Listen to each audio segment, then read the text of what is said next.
Okay. ஃபண்டிங்ல வந்து leverage வந்து கம்மி பண்ணிட்டாங்க அப்படின்னா, ஒன்ஸ் அத எப்படி சேஞ்ச் பண்றது அப்படிங்கிறத வந்து ஒருத்தர் வந்து கேட்டிருந்தாரு.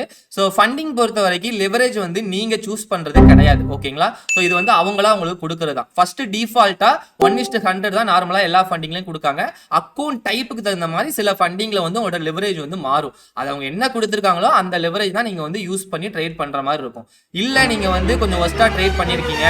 இல்ல ரொம்ப நாள் ஒரு அக்கவுண்ட்ட வந்து நீங்க வந்து டிராவல் பண்ணியிருக்கீங்க. அந்த மாரி கேசஸ்ல வந்து அவங்க வந்து லைவ் அக்கவுண்ட் குடுக்கும்போது உங்களுக்கு லிவரேஜ் வந்து கம்மி பண்ணி விடுவாங்க. நம்மளுக்கு வந்து 5 ஹார்ஸ்ல ஆல்ரெடி பண்ணியிருந்தாங்க அந்த மாரி. ஓகேங்களா? சோ அந்த மாரி பண்ணிட்டாங்க அப்படின்னா, அவங்களா தான் அத வந்து அகைன் வந்து இன்கிரீஸ் பண்ணணும். நம்மளால பண்ண முடியாது. நம்ம என்ன பண்ணணும் அப்படின்னா, அவங்க குடுத்த அமௌண்ட்ட வச்சு ப்ராப்பரா அவங்க குடுத்த லிவரேஜ் வச்சு ப்ராப்பரா ட்ரேட் பண்ணோம் அப்படின்னா, அண்ட் லாங் பீரியட்ல அவங்களே அந்த லிவரேஜ் வந்து அகைன் வந்து சேஞ்ச் பண்ணுவாங்க.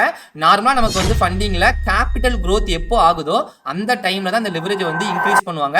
சோ இத வந்து இன்னும் டீடைல்டா உங்களுக்கு தெரிஞ்சுக்கணும் அப்படின்னா, நீங்க எந்த ஃபண்டிங்ல பண்றீங்களோ அந்த ஃபண்டிங் கம்பெனில நீங்க இத வந்து கேட்டுக்கோங்க. பட் அவங்க வந்து உங்களோட அக்கவுண்ட் ட்ரேட்ஸ் எல்லாத்தையுமே மானிட்டர் பண்ணி மெல்ல தான் இந்த லிவரேஜ் வந்து இன்கிரீஸ் பண்ணுவாங்க. உடனே பண்ண மாட்டாங்க.